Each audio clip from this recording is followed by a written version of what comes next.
사도들을 끄집어내서 지금 가서 성전에서 외쳐라고 얘기를 하는 겁니다. 그러니까 지금 사도들은 분명히 알고 있어요. 우리가 옥에서 나온 것이 그냥 하나님의 은혜를 내가 받았다. 하나님의 능력을 내가 체험했다. 이 정도로 하기 위해서 사도들을 꺼낸 준 게 아니라 뭐 하기 위해서? 그들에게 분명한 사명이 있고 그들에게 분명한 할 일이 있다라고 하는 것을 알려주고 있는 것입니다. 자, 우리는 이제 이쯤에서 우리의 삶을 한번 되돌아봐야 되겠어요. 우리가 오늘 하루를 살아가고 있고 오늘 우리가 살고 있는 목적과 이유는 똑같아요. 하나님께서 우리에게 할 일을 맡기셨고 우리에게 지시하시는 일이 있어서 오늘 우리의 삶을 허락하신 것입니다. 그래서 여러분 하루의 삶이, 저의 하루의 삶이 늘 하나님 앞에 나는 목적을 가지고 산다. 나는 사명을 가지고 산다. 이런 자세로 살아갈 수 있기를 축복합니다.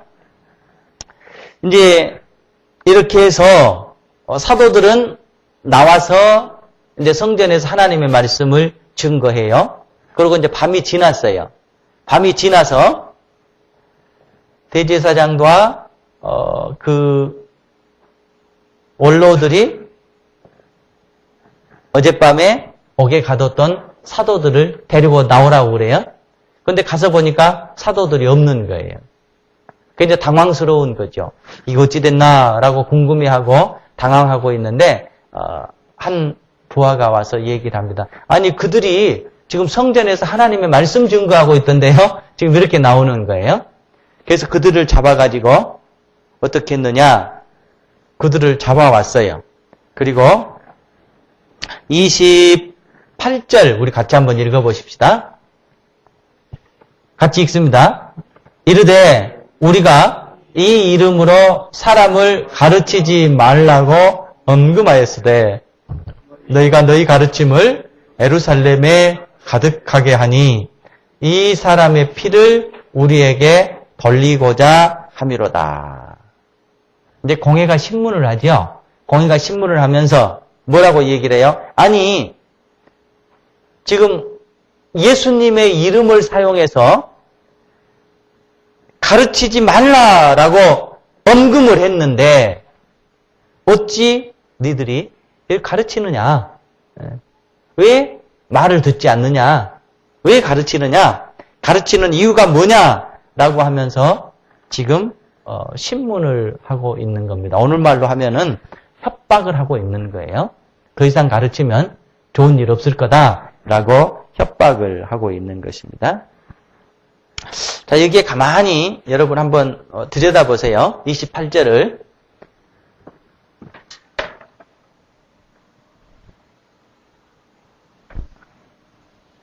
지금 유대 제사장들과 그 지도자들이 지금 그렇게 얘기를 하죠.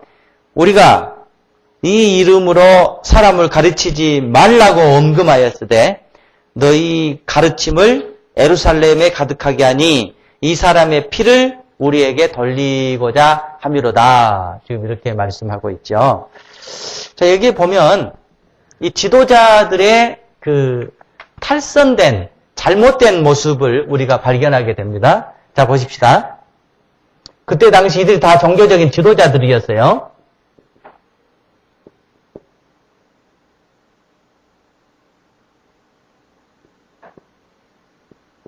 우리 한번 생각해 봅시다. 한 3가지 정도가 있어요. 여기에 보면은 1번, 2번, 3번.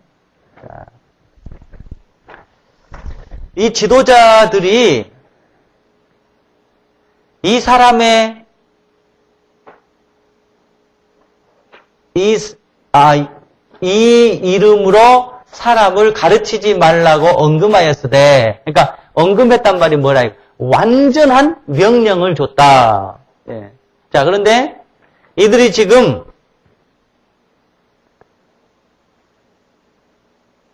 뭐라고 그럴까요? 자기네들의 가진 그 종교적인 힘을 뭐 하는 데 쓰고 있어요?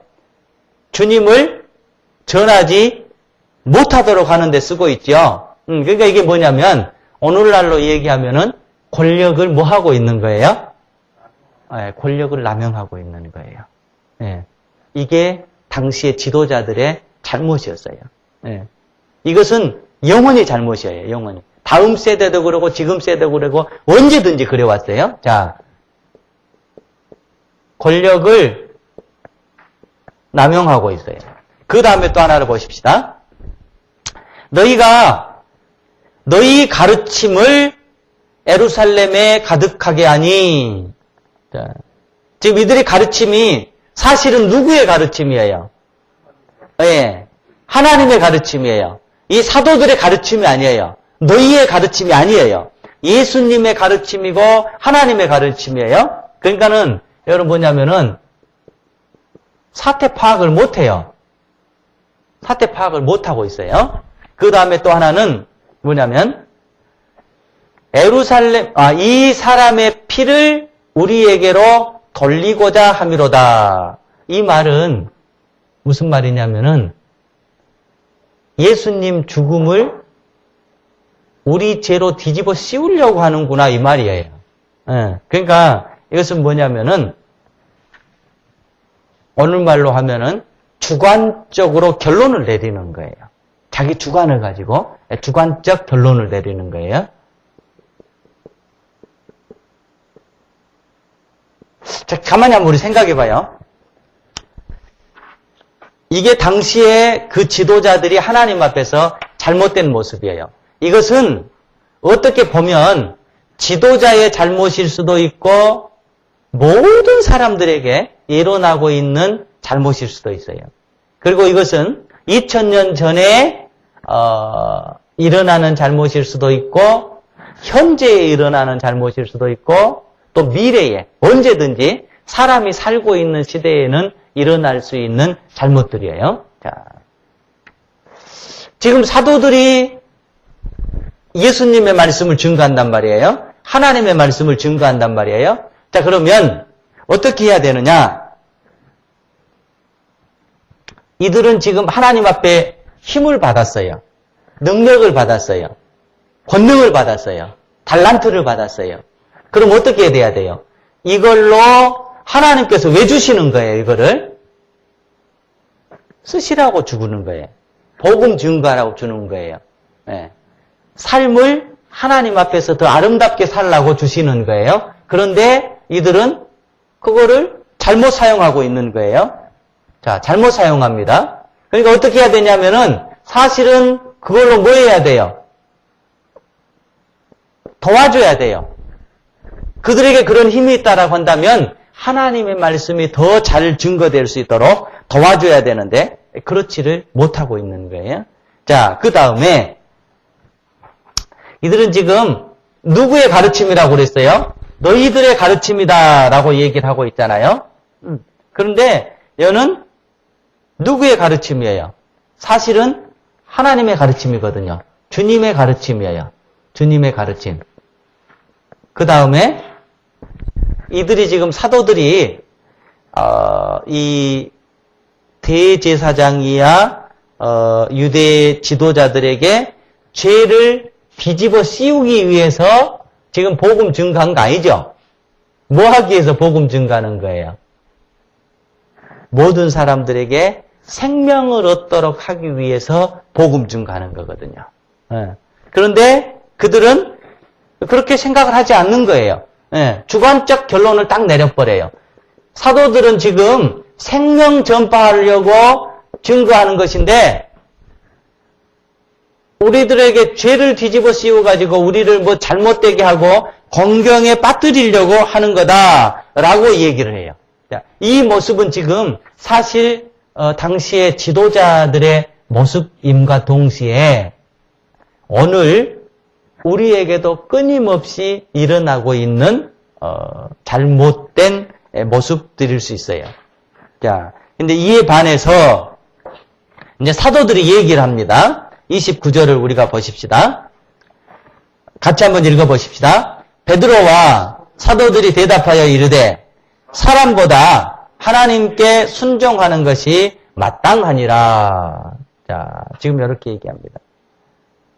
그러니까 베드로와 사도들이 아니 사람에게 순종하는 것이 옳은 겁니까? 하나님께 순종하는 것이 옳은 것입니까?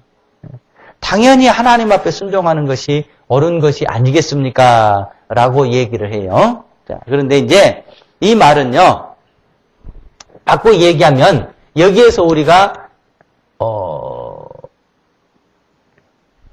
결론을 찾을 수가 있습니다. 어떻게 되는 거냐? 자, 지금 베드로와 사도들이 하는 말이, 자, 하나님께 순종하는 것이 사람에게 순종하는 것보다, 아니, 사람에게 순종하는 것이 아니라 하나님께 순종하는 것이 마땅합니다. 라고 얘기하는 것이 지금 이 말이에요. 자, 오늘 본문에 보면은요, 여러분에게 권력이 있습니까? 이 권력을 어떻게 써야 되겠습니까? 자, 어떻게 써야 되겠어요? 하나님을 방해하고, 하나님을 막고, 복음을 방해하고, 그런 데 써야 되겠어요? 아니면 반대로, 하나님의 복음이 전파되고, 하나님의 복음이 살아날 수 있도록 도우는 데 써야 되겠어요? 네. 지금 베드로의 말이 그 말이에요. 그러니까, 여러분의 삶이나, 제 삶이나, 늘 반성해 봐야 될 것이 있어요. 지금 나는 내가 가지고 있는 능력, 제가 가지고 있는 달란트, 내가 가지고 있는 재주, 내가 가지고 있는 건강을 가지고 나는 지금 하나님의 복음을 위해서, 하나님의 나라를 위해서 하나님의 나라를 세우는데 올바로 쓰고 있느냐 아니면은 잘못 쓰고 있느냐. 네. 그걸 지금 물어보고 있는 겁니다. 자, 그 다음에 또 하나는요. 지금 이들은 사도들이 왜 이렇게 발버둥 치고 있는 건지, 사도들이 왜 이렇게 아주 생명을 걸고 예수님의 복음을 증거하고 있는 건지에 대한 뭐라고 그럴까요? 알아보려고 하는 전혀 없어요. 그러니까 진리에 대한 사모함이 전혀 없어요. 진리에 대한 사모함이 전혀 없어요. 어쩌면 지금 시대를 딱 반영해 주고 있는 거예요. 예, 그러니까 지금 이 시대에 진리를 얘기하고 진실을 얘기하고 별로 좋아하지 않아요. 뭘 좋아하느냐? 육신적인 쾌락, 육신적인 즐거움, 예, 오늘의 행복, 이런 것만 보여지는 이렇게 현상들, 이런 것들에는 우리가 많은 관심이 있는데 영원한 진실에 대해서, 영원한 진리에 대해서 어떻게 하면 사람이 더 진지하게 살 수 있는가, 어떻게 하면 우리가 더 하나님 앞에 올바른 삶을 살 수 있을까, 이런 것에 대한 것들은 별로 있지가 않아요. 그러니까 이게 지금 사태 파악 못하고 있는 거예요. 그러니까 성도들은 뭐 하는 것이냐? 언제나 하나님의 진실에 대해서 우리의 마음의 문을 열어놔야 돼요. 그리고 뭐가 진실인가? 뭐가 진리인가? 지금까지 내가 평생을 진실처럼 알고 왔다라고 할지라도 그것이 진실이 아니다라고 하는 게 깨달아지면 우리는 빨리 돌아서야 돼요. 그리고 아무리 내가 진실이 아닌 것처럼 부인을 한다라고 할지라도 그것이 진리라고 하는 생각이 들면 빨리 그것을 또한 우리가 붙잡을 수 있어야 되는 거예요. 그리고 이제 마지막 하나는 주관적인 결론입니다. 여러분, 우리가 다 주관을 가지고 살잖아요. 주관이 있어야 됨에도 불구하고 주관이 너무 강할 때 뭔 문제가 있냐면은 객관을 받아들이기가 어려워져 버려요. 객관을 받아들이기 어려워요. 이들은 굉장히 주관적이에요. 객관적인 사실, 객관적인 진리, 객관적인 하나님의 말씀 퍼져나가고 있는데도 아니는 거예요. 눌러버리는 거예요. 그리고 하나님의 말씀을 받으려고 하지를 않아요. 그러니까 오늘 말씀에 비추어서 여러분이 가진 것을 남용할 때 이거는 뭐냐면은 사람 앞에 순종하는 것과 똑같이 돼버리는 거예요. 그리고 우리가 진리에 대한 우리의 마음을 열어놓지 못할 때 이것 또한 사람 앞에 순종하는 게 돼버려요. 그리고 우리가 주관이 필요합니다마는 객관적인 사실 앞에 우리의 마음을 싹 열어놓고 객관적인 사실을 우리가 사모하는 그런 마음이 없다라고 한다면 내나 똑같은 자세가 돼버리는 것입니다.